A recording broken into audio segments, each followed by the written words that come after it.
she hears the sound of somebody trying to open that back sliding door. And now immediately her radar is up because she knows what happened the last time she heard the sound. There was that person in the window. Get a gun. But she's thinking, okay, I can't just immediately call the police. I need to at least look and see if there's someone that I know at the back door. Watch a motherfucker so she scoops her not daughter up, return she knowing you stands got up, a and she walks goddamn around to the shotgun. edge of the room she's in, and she kind of peeks her head down this hallway. This is an isolated incident. She is alive! Yes! Woo! I am here, live and in color. According to Mr. Ballin, someone in this photo here, yeah, someone in this photo has an evil secret.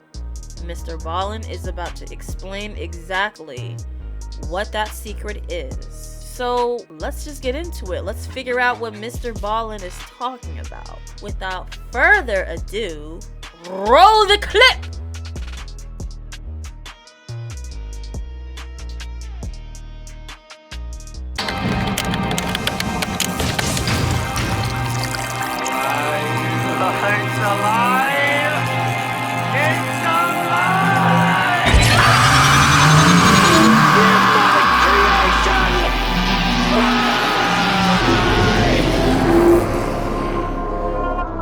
Take personal security precautions to avoid becoming a victim of an attack.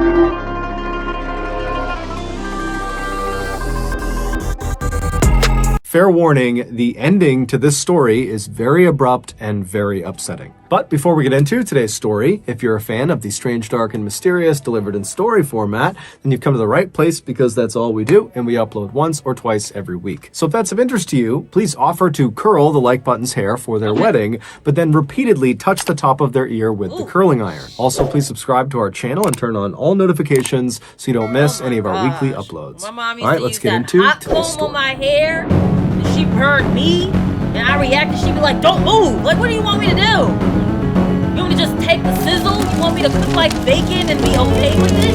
I'm gonna move! I'm gonna Strongsville, move!" Ohio used to be just another typical quiet American suburb. Nice homes, nice families, nice restaurants, and a mall. But in late 2017, a discovery was made in Strongsville that put this town on the map in the worst way possible. To understand this discovery, we need to go back to early 2016 when this town's nightmare began. In early 2016, two longtime Strongsville residents, Bruce and Melinda Pleskovic, received some very exciting news. Their 20-year-old daughter named Anna and her 20-year-old fiance named Jeff had just told them they were expecting a baby girl. And so Bruce and Melinda were totally excited about the prospect of finally becoming grandparents, but at the same time, they knew Anna and Jeff did not have very much money. Anna still lived at home with Bruce and Melinda. She did have a job, but she made very little money. She was a waitress at a local Applebee's restaurant. And as for Jeff, he had a better job working as a service technician for a heating and air company, but he didn't have enough money to support him and Anna.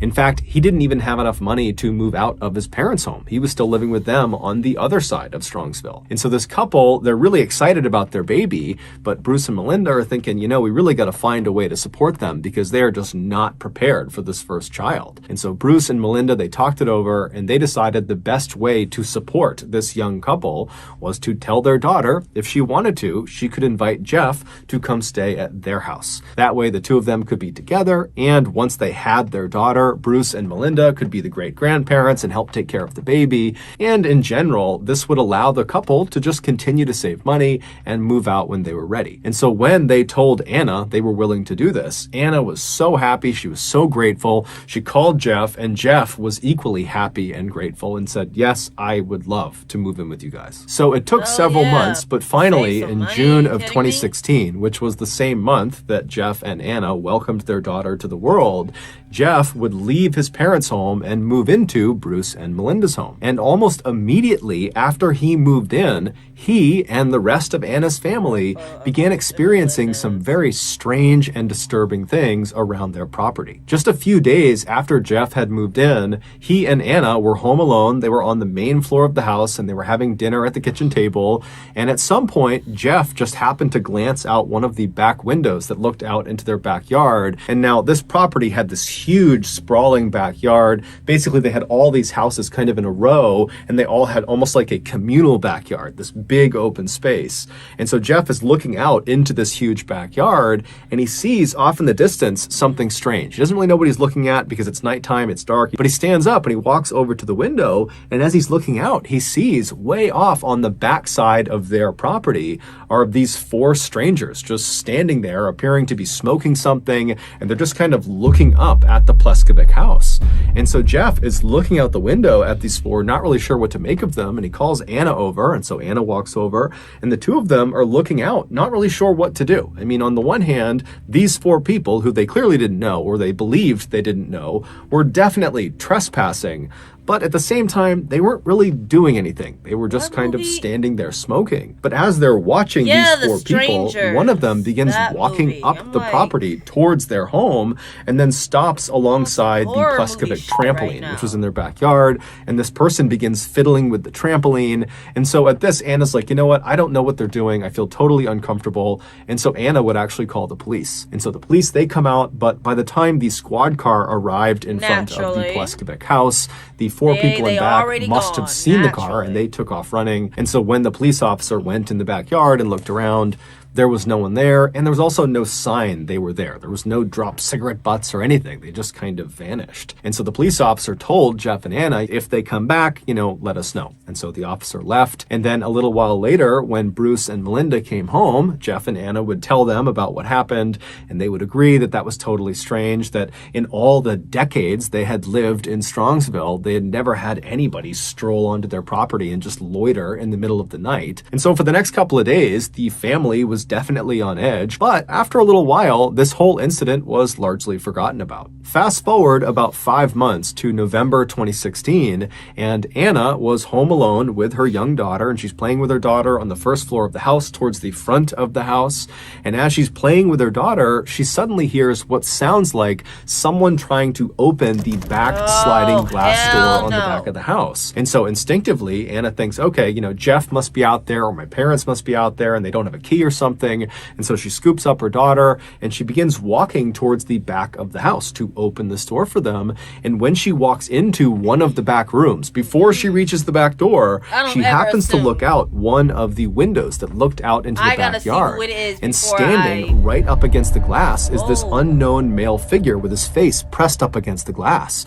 And so Anna just freezes and stares at this guy. And then this guy, he notices Anna and he ducks down out of view. And now Anna's thinking to herself, this is the guy. He must have been trying to break in my back door. I'm home alone. I don't know what's going on here. I don't know if he's going to try to break in again. And so she just turns and runs back towards the front of the house. She runs upstairs. She goes in the bedroom. She locks the door and she calls the police. But by the time the police come out there and they look around, they can't find this unknown figure that was at the back of the house. And there's no sign of an attempted forced entry. And so unfortunately, they told her, look, I'm sure this was very traumatic for you, but there's really nothing we can do here. There's no evidence to suggest which is why it's time to whoop somebody's ass. Keep your house locked, and if you see anybody suspicious on your property, call us back. And so naturally, after the police left and Anna had a chance to contact Jeff and her parents, they were horrified and they rushed home to comfort her. And then after the initial shock of this incident had worn off, the family began to speculate, do you think this might be connected to those four strangers we saw on our property a few months ago?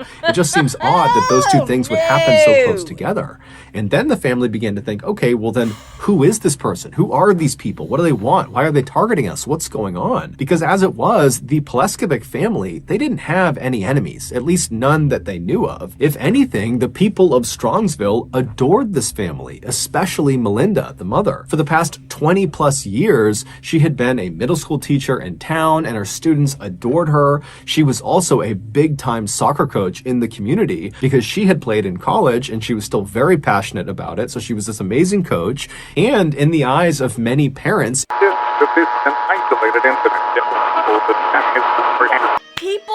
people need to understand that if you decide you want to be the monster that terrorizes people in their homes, okay, that's great. That you decided that is the label that you want for yourself. To come into this house, get what I need to get, terrorize this motherfucker, kill this motherfucker, Try that shit in my house. New serial killer, okay? I'm turning into motherfucking Jason Voorhees, and I am going to murder the fuck out of you. I will put my motherfucking mask on and be like I've been waiting for the day to be a lunatic. Do not break into my home. Do not try and intimidate me in my home.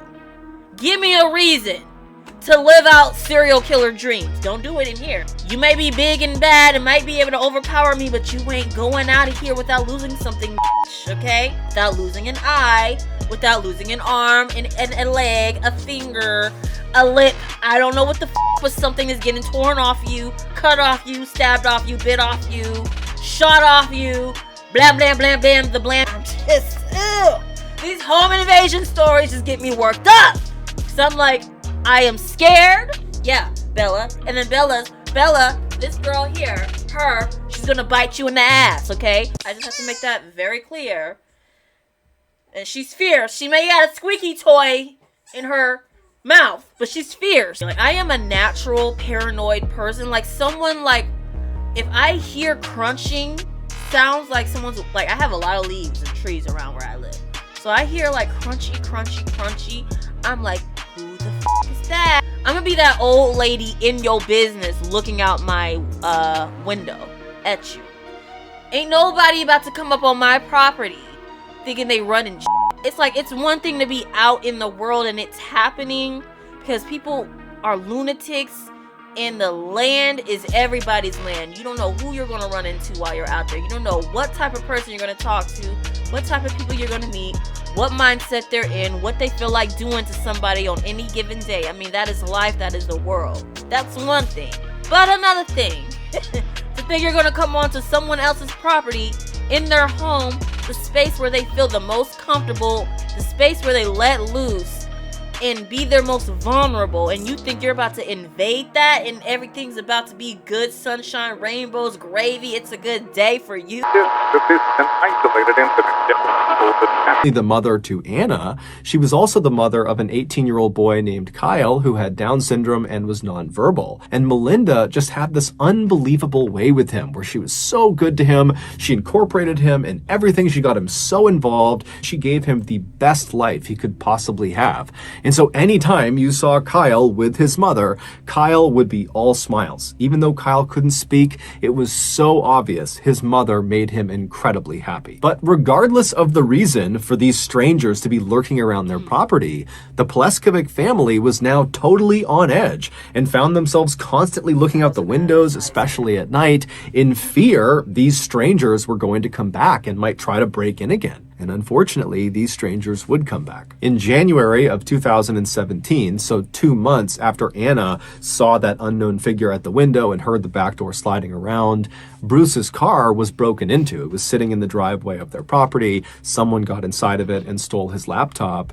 And so Bruce, he calls the police and he says, you know, I've got to believe this has to do with the people that are harassing my family. And the police believed him and they began looking around and asking around, but they could never track down the laptop or the thief. And so once again, the family was kind of left on their own. And the police said, look, you know, if you see anything else, let us know. But there's not much we can do here. A few months later, in July of that year, Anna, Jeff, and their daughter were all home together one night when Anna happened to look out one of the back windows on their first floor, and out on the very back of the property were 3 strangers just standing in that same spot where they saw those 4 strangers smoking the year before.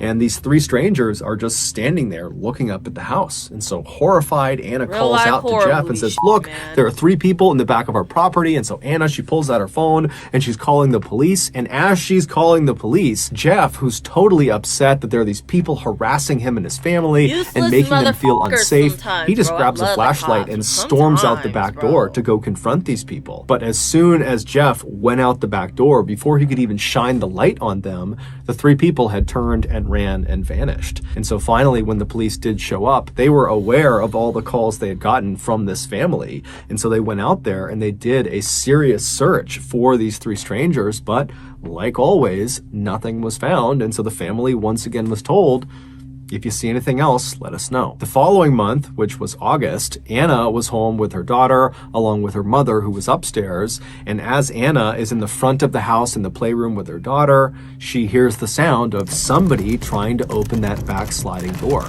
And now immediately her radar is up because she knows what happened the last time she heard the sound. There was that person in the window. Get a gun. But she's thinking, okay, I can't just immediately call the police. I need to at least look and see if there's Get a someone that I know shotgun. at the back door. Watch a And so she motherfucker scoops her not daughter up, return she knowing stands you got up, a and she goddamn walks around to the shotgun. edge of the room she's in, and she kind of peeks her head down this hallway that will give her a clear view of this backsliding glass door. And once she finally has a full view of whoever is there, she screams because there are two large adults, as she would say, standing at the back door trying to force open this door. And so when she screams, these two strangers, they hear it, they turn around and they run. And Melinda, she was upstairs, she hears her daughter screaming, she comes flying downstairs, she's trying to figure out what's going on. Anna is hysterical, the baby's my crying. And so Melinda God. actually calls the police about what her daughter has just seen. The police come out, they search the property, they can't find anyone. And so again, the police leave and they tell the family, look, someone I'm she sorry this lives is with happening doing to this you, shit? but we can't do anything. So please just let us know if anything else happens, and we'll be out here as soon as we can. We're bound to catch these people, but right now we just don't have much to operate on. The following month, which was September, one of Melinda's car keys would go missing. And whoever had these keys, whoever had stolen these keys, would use it to randomly start Melinda's car in the middle of the night. And they also used it to set off her car alarm at odd hours of the night. And then also during this time frame that her keys were missing, they also discovered that there were nails jammed into the tires of Bruce's car. And so, of course, the family calls the police and tells them about what's going on, but the police can't do anything. And so, very frustrated, Melinda actually takes to Facebook and posts that someone's stolen her keys and please just give them back. And just overall, she's pleading with whoever is harassing her family to just leave them alone. But unfortunately, this post would not do anything. The harassment would continue. A month later, on October 19th, Jeff was home alone when he heard the sound of the backsliding glass door rattling, and now he knows that every time this has been heard by Anna, that there's always some stranger at the back door. And so Jeff grabs the family dog and he very carefully turns and looks down that hallway towards the back door to see who this is. And right as he pokes his head out, he sees there's this large adult figure with a hood up trying to open this back door. And so the dog sees this person and starts barking and running towards the door. Jeff runs after the dog, and this big person outside who's trying to break in, he sees the dog, he sees Jeff running, and he turns and he runs away. And so Jeff and the dog, they stay inside the house and they watch this guy just take off across the property and disappear into the trees. And Jeff would call the police, but like always, the police came out and there just was nothing they could do. 4 days later, on October 23rd, Jeff, along with his young daughter and Bruce, they went to the local Applebee's where Anna worked to have dinner there and have Anna wait on them. And then after they were done eating, they said their goodbyes to Anna, they left the restaurant, they hopped in their cars, and they drove back to their house. When they got there, Bruce was the first up the steps, and he got to the front door and it was locked, and so he knocked, and Kyle, his son, he came and unlocked the door. Bruce went inside, followed closely behind by Jeff, who was holding his daughter. They get inside, and Bruce walks through the house to the back of the house where the kitchen is. He flips on the lights, and there's something on the kitchen floor. And when Jeff sees it, he immediately turns around and runs out of the house carrying his daughter. He grabs Kyle along the way and just takes them straight out of the house. And then once Jeff was outside, he called 911. And when you listen to his 911 call, it sounds like Jeff is unable to process what he has just seen. 911, what's the address of your emergency? Somebody's been attacked in my house. Somebody's been what? Attacked. They attacked who? Who was attacked? Mel Pleskovic. Mel Pleskovic was attacked. He was attacked by whom? Do you know? She was. No, we just came home. She's on the kitchen floor. Jeff and Bruce had just discovered Melinda lying on the kitchen floor. She'd been stabbed over 35 times and shot 3 times.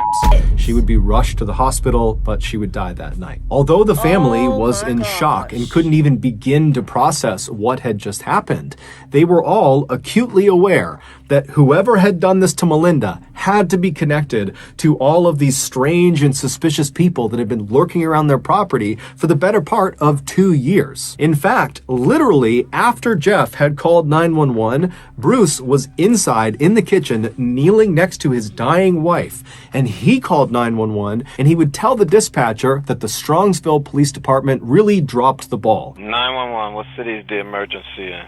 Please come to 1 for Blazing Star. I think my wife's dead. Someone, Tell me. we've tell had me people breaking into our fucking house, Sir. and now someone killed her. Sir, tell me the city you need to talk to. Strongsville, Ohio. Okay, you need to be transferred. Don't hang up. 911, what's the city of your emergency? Strongsville, Ohio. We have people on the way already. What's the address? For Blazing Star. I think someone killed my wife. You think someone killed your wife? Yeah, it looks like Okay, she has stab wounds on her back. We've had people trying to break into our house all year, stealing. Sir, I need to ask you questions, okay? Are you there right now? I just got in the door with my new son-in-law. My son Kyle was here Okay, with her. sir, what I want you to do is walk outside. The Strongsville Police Department would come out in force for this case, and they would solve it in just 4 days. And when they went public with who killed Melinda, no one could believe it. Back on October 23rd, so this was the night Melinda was discovered, Jeff, along with his young daughter and Melinda and her son Kyle, they were all together in the house. And at some point, Jeff had put his daughter down in her playpen and then went into the kitchen where Melinda was. And he walked up to her, pulled out a knife, and stabbed her over 35 times. And then when Melinda fell to the ground, Jeff drew a gun and shot her 3 additional times to make sure she was dead. Now, while he was doing this, his daughter is literally just a few feet away, and Kyle, presumably, is also right nearby, but he has no way of understanding what's happening to his mother. And so with these 2 totally Why? innocent lives just right nearby, Jeff would clean off his weapons and he'd take off his bloody Why? clothes and he would hide them inside of his car, and then he would just scoop up his daughter and he would leave the house, leaving Kyle alone in the house with his dying mother in the kitchen, just leaves him there, shuts the door, locks it, and then Jeff and his daughter would drive to Applebee's to have dinner with Melinda's husband Wow, and her you gotta daughter. be And then after fucking several kidding hours, me. when they got back to the property, Jeff knew what was waiting for them inside, and he still allowed Bruce to go inside first and discover his dying wife on the kitchen floor. Very little is known about why Jeff did this, because Jeff has actually never come out and given his motive for the crime. The running theory is that Jeff actually was not going to be able to pay for the wedding, which was coming up in a couple of days, and the wedding venue had actually contacted Melinda and said, hey, we're canceling the wedding because your future son-in-law can't pay for it. And so Melinda apparently confronted Jeff about his financial troubles, and the theory is he snapped and killed her. However, that kidding can't me? possibly be the That's entire why? story for why he did this, because it would turn out Jeff was found to be responsible for literally every single suspicious event that had taken place around the Pleskovic property leading up to the attack. Meaning, every time they had seen strangers lurking around their property or people trying to break into their house, that had been because of Jeff.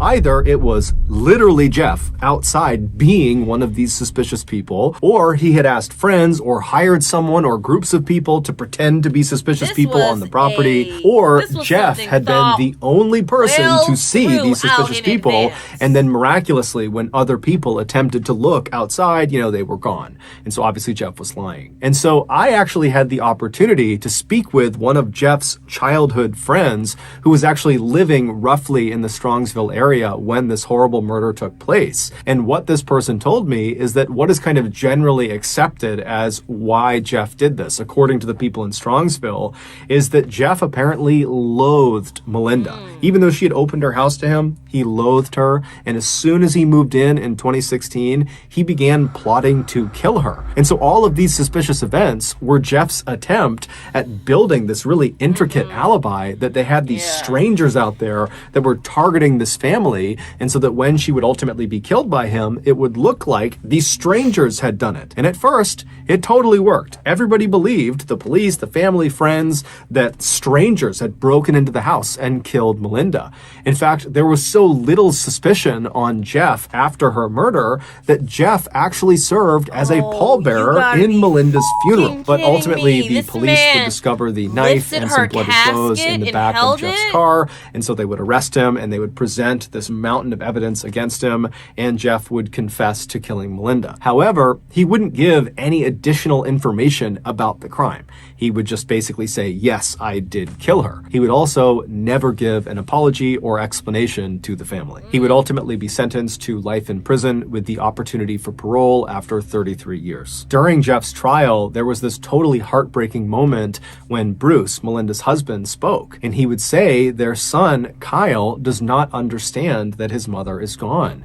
And so now, every time they go out to eat, which is something Kyle really likes to do, and he used to love doing with his mother, he'll just sit and stare out the window, eagerly expecting his mother to show up any minute. But of course, she never does. So that's going to do it, guys. If you got something out of today's episode and you haven't done this already, please offer to curl the like button's hair for their wedding, but then repeatedly touch the top of their ear with the curling iron. Also, please subscribe to our channel and turn on all notifications so you don't miss any of our weekly 1 or 2 video uploads. We are now selling merchandise like flannels and hats and sweatshirts and all sorts of stuff. If you're interested, go to shopmrballin.com. If you want to learn about upcoming deals and promotions for our shop, go to our shop's Instagram page. The username is just Shop Mr. Ballin. If you want to get in touch with me, you can direct message me on Instagram or on Twitter. My username for both platforms is the same. It's just Mr. Ballin. I also have a ton of content over on TikTok where my username is also Mr. Ballin. We also have a second YouTube channel just called Mr. Ballin Shorts, where we post random short videos and lost episodes. We also have a Facebook page just called Mr. Ballin. He got it all! Where we post Mr. Ballin got condensed it all! versions of the longer episodes you see on YouTube. If you have a story suggestion, please submit it to our subreddit just called Mr. Ballin. It's linked in the description below. So whether I see you on Instagram, Twitter, TikTok, Reddit, YouTube, Facebook, or some combination, just know that I really appreciate your support. And until next time, that's going to do it. See ya. See ya. Bro!